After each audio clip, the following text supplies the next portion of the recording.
Hey there, folks. Andre the Game Idea Guy here, and this discussion is going to kind of be a convergence of two different discussions I've had before. Mostly because I'm looking at things, trying to kind of consolidate down ideas, and on top of that, there are some points I can further explain or further expound upon, and I think that that's something I would like to do. So, this is a convergence of the social gamer syndrome discussion I came up with, or social gamer or gaming. Either way, it was a stream I did about 3 or 4 years ago. Just talking about what I've seen on social media when it comes down to people and the collective hive-mindedness that you can kind of see when it comes down to gaming. And also the gamer Robin Hood complex, which was very recent. That was within the last 3 or 4 months. So I'm trying to combine these points because they do actually have a point where they merge. One, because people are active on social media trying to gain attention, trying to gain clout. And again, I don't think, why am I saying again? I don't think that there's an issue with people wanting clout, wanting to be recognized and to be seen and heard and all of that, because everyone does. Everyone wants some form of connection with other humans at some point in general. Even as an introvert who likes to stay to themselves, I sometimes want connection with other people. I sometimes want to interact with other people. Generally, I do want interaction and connection with other people in topics that I'm interested in. And when it comes down to family, those are the general areas where I want connections to be made. Otherwise, I just want to be left alone. But that's again, it's just a need for human connection. Humans were created to be social creatures. The level of sociability is a whole different thing. But humans were created to be social. We are social creatures. We like to connect with each other. We like to communicate. We like to be together in groups. We're like that. We create our own hive minds. But that's the point. There is definitely a rather large hive mind on social media when it comes down to piracy. And there are generally two different groups that people fall into. The people that are absolutely against it, and then the people that are absolutely for it. Now, there is a moral gray area where, I sit in there somewhere. Because even though I would say, yes, technically certain actions are illegal, but they aren't morally unjustifiable because sometimes you just can't obtain lost media due to licensing or companies that are completely defunct. So I don't see a point in getting upset at people who are purveyors of lost media, because they're technically providing a service to people by allowing them to be able to engage with stuff that wouldn't otherwise be available. They would technically fall in line with piracy. Unless they purchased the media and, went ahead and ripped the ROMs or the ISOs and shared them out themselves. That doesn't necessarily mean that that's how they did it, but that's one way it could be done. Like, you could share out the ROMs, the ISOs, the EXE files. So it comes down to the purpose of what they're doing. If you're trying to share lost media or potentially abandoned media that no one touches anymore, which could again be that way because of licensing, because of companies being defunct and stuff like that, or the people who had ownership of said media passing away and no one knowing who owns the licenses at that point, it gets complicated. So I am not against people who wish to share lost media, whether they are sharing their discussions on it or they are sharing it to people to be able to interact with it. I don't have a problem with that particular subsect of this. because those are the actual preservationists. Those are the actual people preserving. Not, oh, Tears of the Kingdom's coming out next week. Let me go ahead and pirate that so I can go ahead and play it on my modded Switch on my PC on Yuzu. That's separate. You're not preserving. You're just a thief. You're just a thief. You're not Robin Hood. Again, I made this point. Robin Hood would be doing stuff that would be morally accepted, but legally wrong. That's why I gave the example of him stealing diabetic supplies and providing them to people who have diabetes, more specifically type 1, because that's genetic, whereas type 2 has more of I guess it's partially genetic, but it's more in line with what your health is than it is genetics. But he would be stealing from companies that are charging an abundance for things that people need to live, need to survive. He wouldn't be stealing from a multi-billion-dollar company for entertainment. Entertainment is not needed to live. It is a bonus, but it's not needed. You can find entertainment other ways. There are cheaper ways to find entertainment than gaming. Now, gaming could be your main hobby, could be the thing that you love, the thing that you crave, but you don't need it. It's not necessary for your ability to live.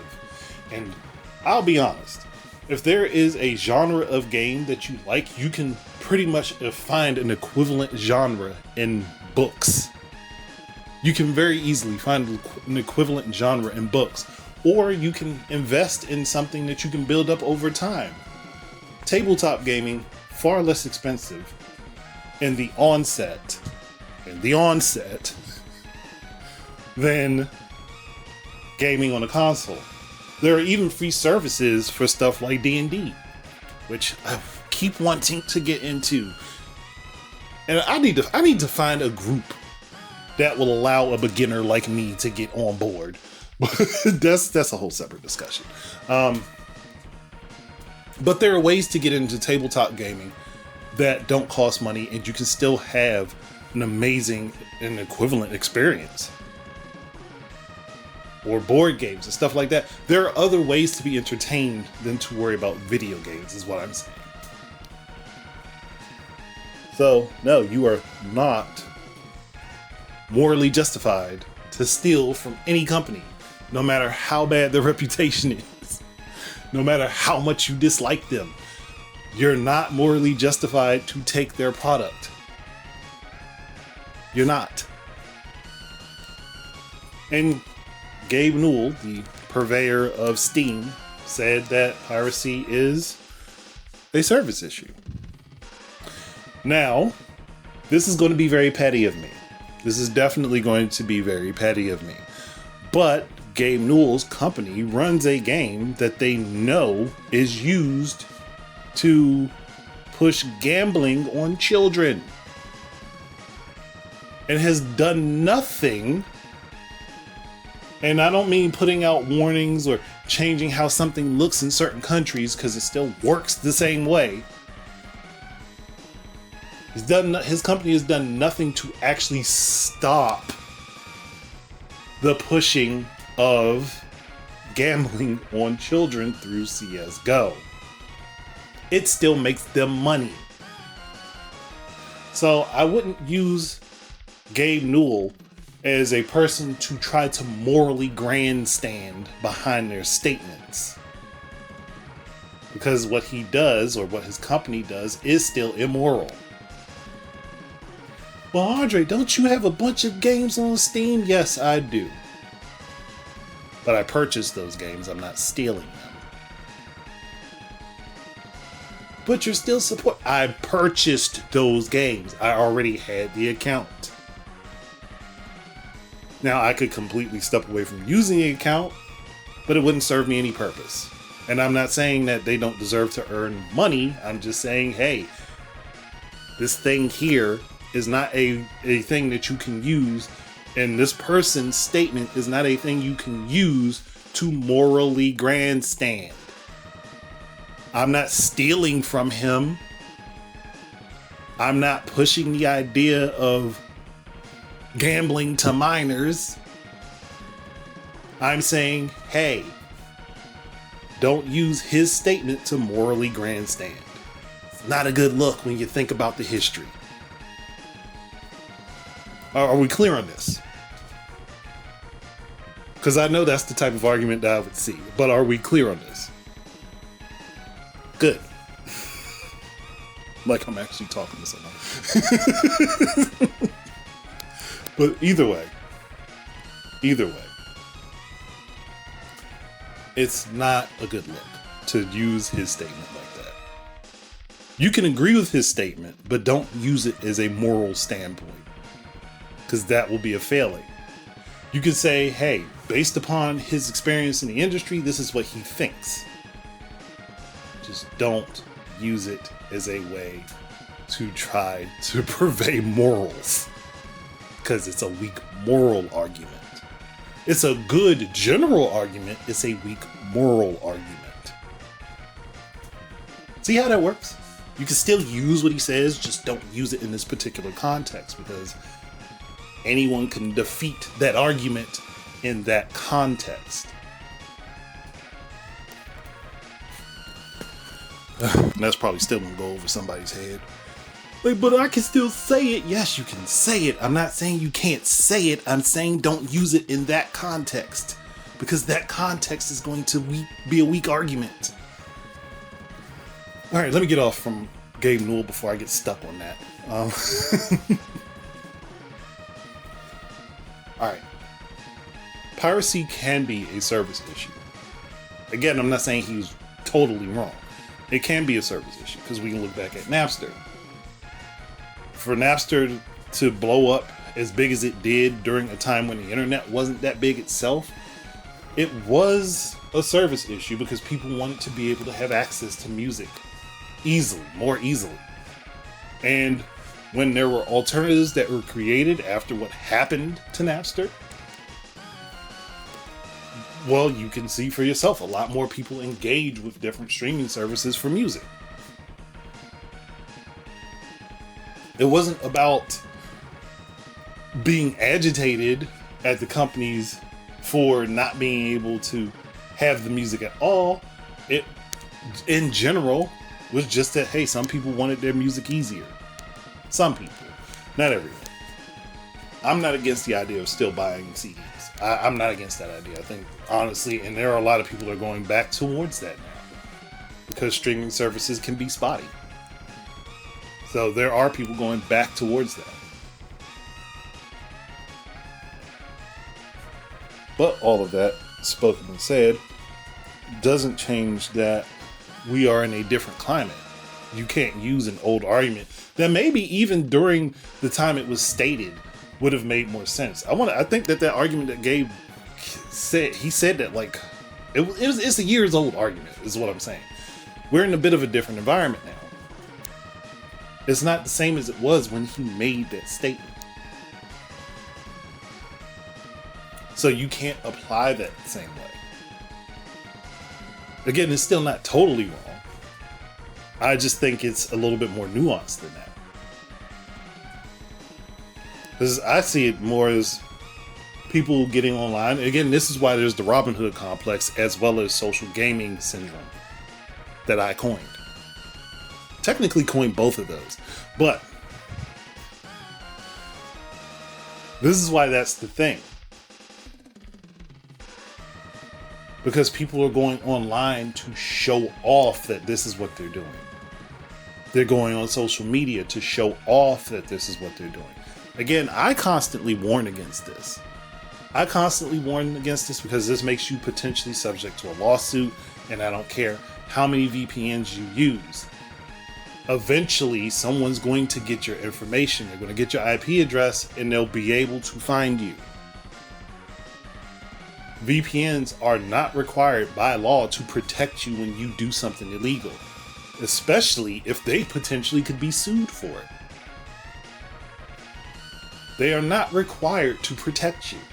They're required to protect themselves. So yeah, doing stuff behind a VPN might hide it for a little bit, but it's still traceable. It's still findable. And I don't care how many different VPNs tell you that they delete all of their history. Anything that is on a drive is still able to be obtained. Anything that is on a server is still able to be obtained, even if they delete it, because portions of that data still remain on that hardware. I repeat, portions of that data remain on the hardware. So don't let them lie to you and tell you that you are completely hidden. Everything that you do is hidden. You're still traceable. Even if you use a browser like Tor, you are still traceable. You are still traceable. So don't make yourself a target or subject to a lawsuit that you can't handle. That's my warning. Now, those who follow me, who are subscribed to me, who understand technology better than I do, understand this. People that don't understand technology or don't have a firm grasp of the basics of it do not understand this. And I don't even blame them for that lack of understanding, because that's how it was pitched to them. It was advertised to them as, yo, you do this thing over here, we can hide it. You do this thing over there, we can hide it. In a general sense, what they're saying isn't a lie, but when it comes down to issues of legality, I would not risk it, because you'd still be subject to legal consequences. And again, them also being subject to legal consequences, they're not going to protect you. And I say all of that to say this. You can do what you want to do. I will always caution against certain actions, but I'm not here to control you. I'm not here to make decisions for you. But I will do my best to help you understand the risk. And that's because there is part of me that wants people to understand things as best as I can possibly explain it to them. Am I always right? No. But I don't think that trying to grandstand morally is the best place to go for that. Again, that's why this is a convergence of the Robin Hood complex and social gaming syndrome.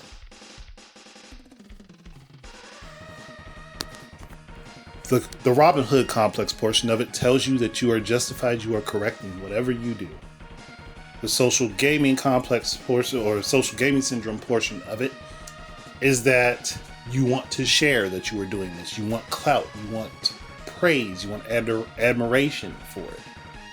You want to be a part of a collective for it. And there's also the element of fear of missing out. There are people that do this because they don't want to miss out on being part of the discussion. They don't want to miss out on being part of the conversation. They don't want to miss out on being able to show off their knowledge. They don't want to miss out on being able to say, hey, I did that. I was a part of that. I knew about that. Whether it's the piracy, whether it's talking about the games, whether it's just being part of a larger whole.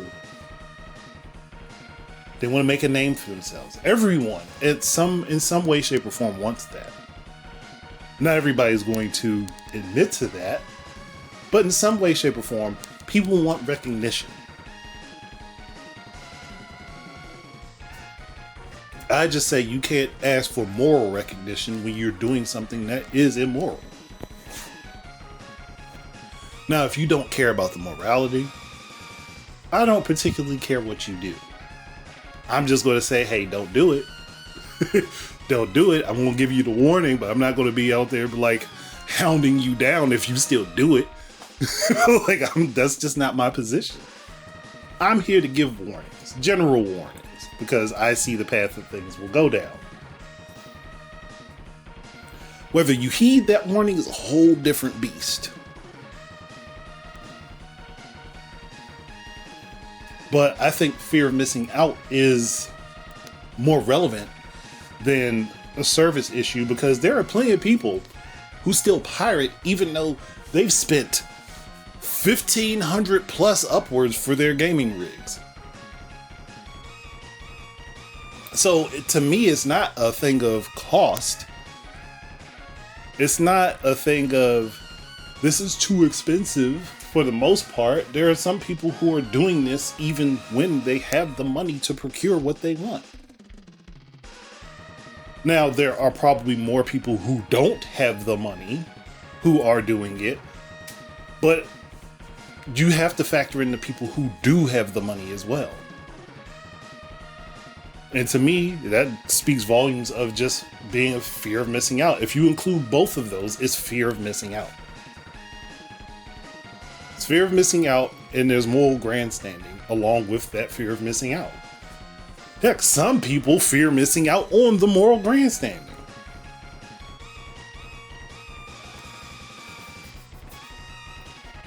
So for myself, when I look at this thing, when I look at this situation, I see fear of missing out. Because you get to interact socially, whether you feel like you're okay with a small part in it, or you want a big part in it, you still have a fear of missing out. I have FOMO. I know how to manage it better than most people, but I have FOMO. And I have no problem admitting that. I have a fear of missing out. I also have a fear of failure, but I have a fear of missing out.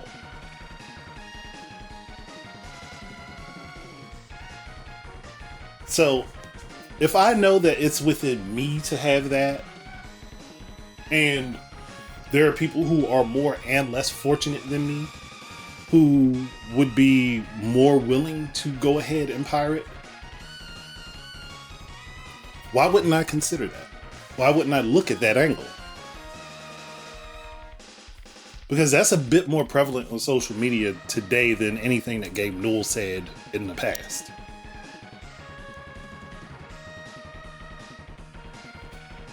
Heck, that's why we have so many people purchasing Nintendo Switch 2 right now. Because they don't want to miss out on the trends. They don't want to miss out on the big things.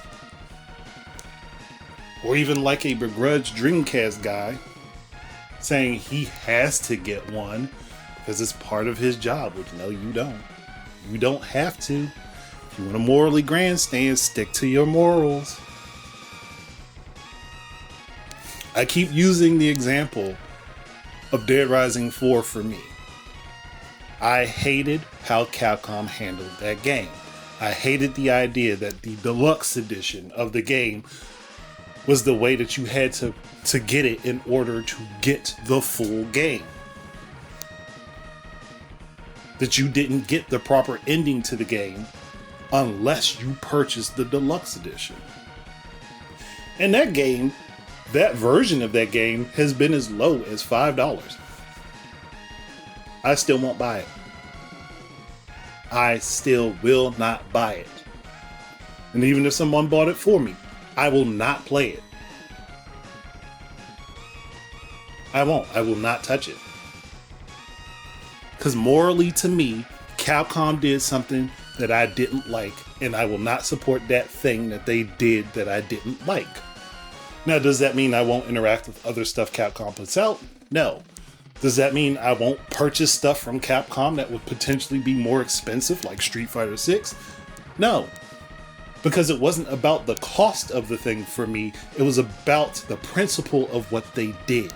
And if I am to stand on my principles, I cannot engage with or interact with that game. I have a whole rant about that game. I have a whole complete rant about that game. It is one of the most popular videos on my channel. So of course, I am going to stand on my morals. I'm going to stand on my principles. I'm going to stand on my words. I will never purchase that game. I will never play that game. I've wanted to, but I'm not. Because that's my character. That's who I am as a person. I'm not going to morally grandstand against something and then go ahead and show off that I'm doing the thing that I morally grandstanded against. Not without sufficient changes happening that, I become okay with. I was not okay with the way Dead Rising 4 was handled. And I will never be okay with the way Dead Rising 4 was handled. So, to me, that's a piece of media I will not interact with. I won't even watch videos about Dead Rising 4. That's how far Capcom ticked me off with doing that.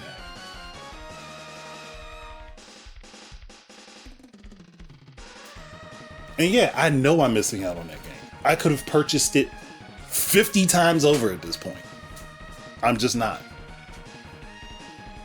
I'm not doing it.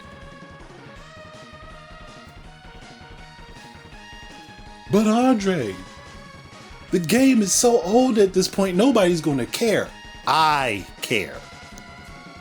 I care enough about myself as a person. I care enough about my principles that I won't do it.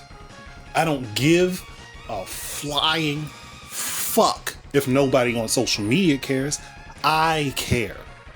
Because that's part of my character as a person. That's why I can say the things I can say and not feed into everything that everybody else feeds into and not get so socially wrapped up in everything that everyone else gets wrapped up in, because I stand on my principles for myself. If I'm wrong on something, I'm okay with admitting that I'm wrong. If something affects me in a negative way, I have no problem stating that. I have no issue with learning about things. I have no issue taking in new information and adjusting my stances based upon that new information. But when you have hive-mindedness, which social gaming syndrome is, it's just hive-mindedness at a highly collected rate. It makes it harder for people to stand on their own morals, because they then become they become mixed up in the morals of the group or whoever leads the particular group that they are in, not based upon themselves. That's the thing I always argue for. Make your decisions based upon you as a person, not based upon what Tom, Dick, Harry, Jim, and freaking Jasper want. Base your choices on what you like, what you're interested in, what you deem morally acceptable.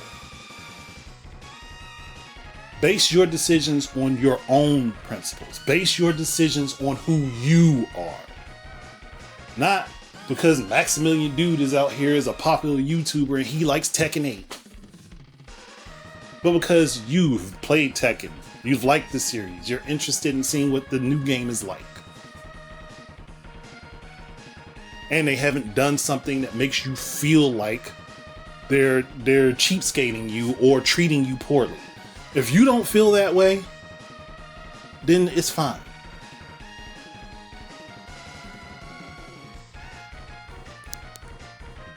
I was to the point where I was going to purchase Dead Rising 3 to play and beat that, and the complete edition, and then go purchase and play Dead Rising 4 after it came out. When I found out about that whole deluxe edition fiasco with Capcom, I completely nixed the idea of purchasing either one of those.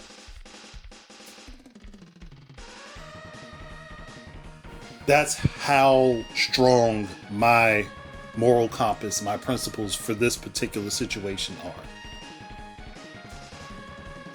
I won't even purchase Dead Rising 3.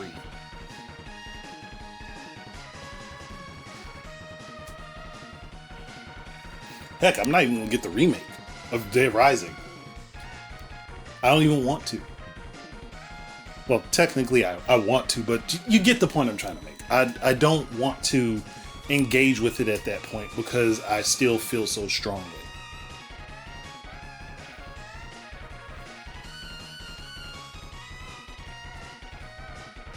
And you can say it's nonsensical, but again, these are my principles. This is what I stand on. This is what I stand for.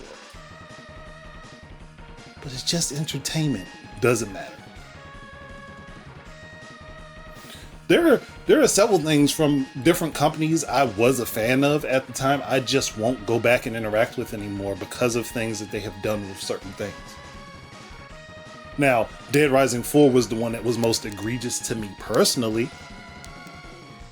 So that's the one I use it as an example for everyone. But there are several others I haven't made mention of because I'm just not going to interact with them. And no, I am not going to list them out. Before anybody asks, I am not going to sit here and list them out because I don't care to.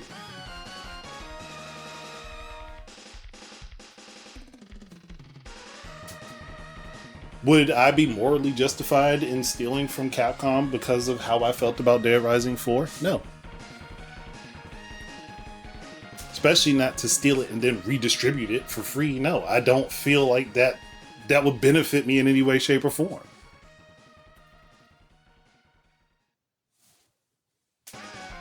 I just don't think it would. And on top of that, when you do steal something, you unfortunately provide an inherited value, because now the company can say, hey, we were selling this thing for this much. This is the total that we've lost on these things being stolen and redistributed. So you give it an inherent value, whether you wish to or not. You give it a value. If you decide you're going to pirate a game, you're giving the game said value that you pirated at. It doesn't matter what the sale price is. It matters what the MSRP is. And that MSRP, this is how much you stole. So, again, this is why I caution against piracy. Somebody's going to say, well, that doesn't make any sense. It makes perfect sense when you think about it legally. How much did Nintendo say they lost on all of those those Tears of the Kingdom instances that were pirated? How much did they say they lost on that? Because the game was at, what, $70 a pop, and they said it was around like 10 million units stolen. They kind of adjusted it slightly. They based it upon what they were selling the game for.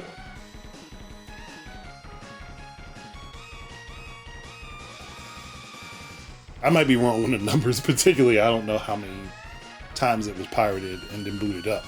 But that was one of the things that they stated in their lawsuit against Yuzu. Because it was based upon the value of the game. Or the value that the perceived value of the game that they stated. If you pirate something, you give them the option to make the choice about its value. If you just ignore it, at least until it comes down to a price that you deem acceptable, you set the value. You set the value upon purchase or theft. I'm going to repeat that. You set the value upon purchase or theft.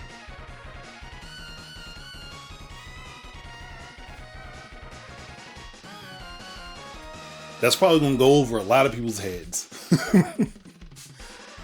As a consumer, you set the value when you purchase. If you steal something, you allow the company to say, hey, this is the value we're selling it for. So in that sense, you do determine the value, just not in the way you want it to. You allow them to say, hey, this is what we're charging for it. This is what we would like to recover. This is the damages. This is our injury.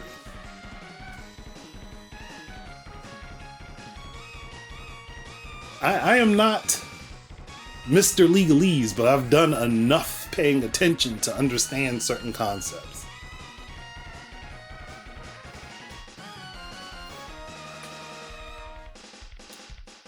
And I think I have killed this particular subject. I think I've talked about it enough. I think I've hit every major point I wanted to. Now, if there's further need for discussion, I'll probably do it at a later date. It's just one of those things where I look at the whole of things and I see where things are going and I see what people are doing and I'm seeing how these threads interconnect.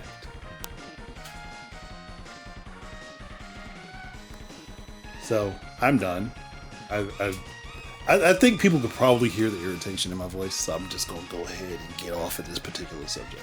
So thank you guys very much for listening in, and keep your eyes and ears out for more stuff from me.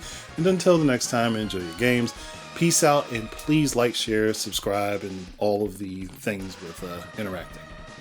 Peace.